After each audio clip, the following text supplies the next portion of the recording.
Ready? Yes, start.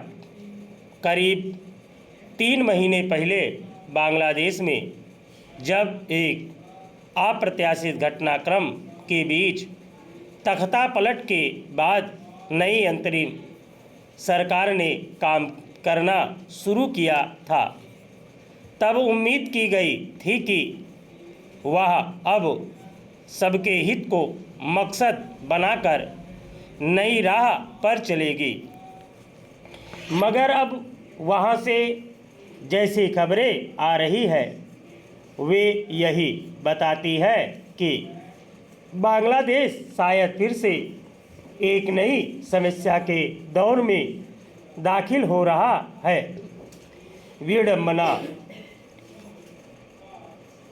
ही है कि नई अंतरिम सरकार ने सबको साथ लेकर चलने का भरोसा दिया था, लेकिन अब वहाँ के अल्पसंख्यक समुदायों के सामने बेहद जटिल स्थिति खड़ी हो रही है और उनके साथ होने वाले बर्ताव से ऐसा लगता है कि उन्हें देश में 2 दर्जे का नागरिक माना जाएगा। अंदाज़ा इससे लगाया जा सकता है कि वहाँ सामुदायिक टकराव की स्थिति बन रही है और सरकार उसका कोई समाधान निकालने के बजाय अल्पसंख्यकों के खिलाफ नाहक आक्रोश को रोक नहीं पा रही है। गौरतलब है कि कुछ समय से लगातार ऐसी आवाज़ें उठ रही है कि बांग्लादेश की नई अंतरिम सरकार के जिम्मेदारी संभालने के बाद स्थानीय हिंदू समुदाय के साथ कई स्तर पर भेदभाव किए जा रहे हैं और सरकार उन्हें रोकने के बजाय अपनी आंखें मूंदे हुए है। जबकि बांग्लादेश में बगावत के बाद नए दौर की शुरुआत के साथ लोगों ने वहाँ सद्भाव और समावेशी राह की नई हवा बहने की उम्मीद की थी। फिलहाल स्थिति यह है कि वहाँ की पुलिस ने इस कान समूह से जुड़े रहे चिन्मय कृष्णदास को गिरफ्तार कर लिया। हालांकि वहाँ उन पर राष्ट्रीय झंडे को अपमानित करने का हवाला देकर राष्ट्रीय द्रोह का आरोप लगाया गया है, मगर इस आरोप की हकीकत तो जांच से ही सामने आएगी। इसके बाद बांग्लादेश की नई सरकार के इस रुख पर सवाल उठने लगे हैं कि पिछली सरकार को तानाशाही बताकर सत्ता में आने के बाद क्या अब उसका रवैया धार्मिक अल्पसंख्यकों के प्रति पनप रहे विद्वेष को तुष्ट करने वाला होगा।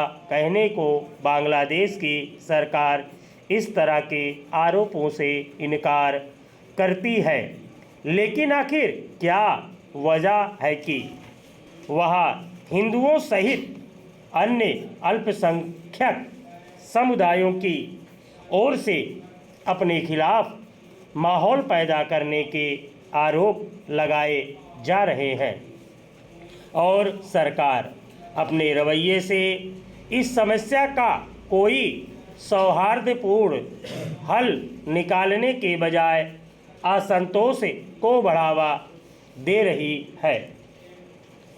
सवाल है कि अगर बांग्लादेश में पूर्व की सरकार पर तानाशाही के आरोप थे और आम जनता ने उसके खिलाफ विद्रोह करके उसे सत्ता से हटाया, तो नए दौर के शुरुआती महीनों में ही वहाँ से ऐसी तस्वीरें क्यों सामने आने लगी है। फिलहाल जिस तरह के हालात पैदा हो रहे हैं। अगर सरकार ने उस पर तत्काल लगाम लगाने के ठोस उपाय नहीं किए तो सामुदायिक टकराव चिंताजनक रास्ता भी अख्तियार कर सकता है। हालांकि बांग्लादेश इसे अपना घरेलू मामला बता रहा है, लेकिन पड़ोसी देश में इस तरह की घटनाओं का व्यापक असर पड़ सकता है। यही वजह है कि भारत ने इस मसले पर चिंता जताई है। बांग्लादेश में यह अफसोसनाक स्थिति तब है कि जब नई सरकार की कमान शांति के लिए नोबेल पुरस्कार से सम्मानित मोहम्मद यूनुस के हाथों में है। उनके इसी परिचय की वजह से उनसे उम्मीद की जा रही है। स्टॉप।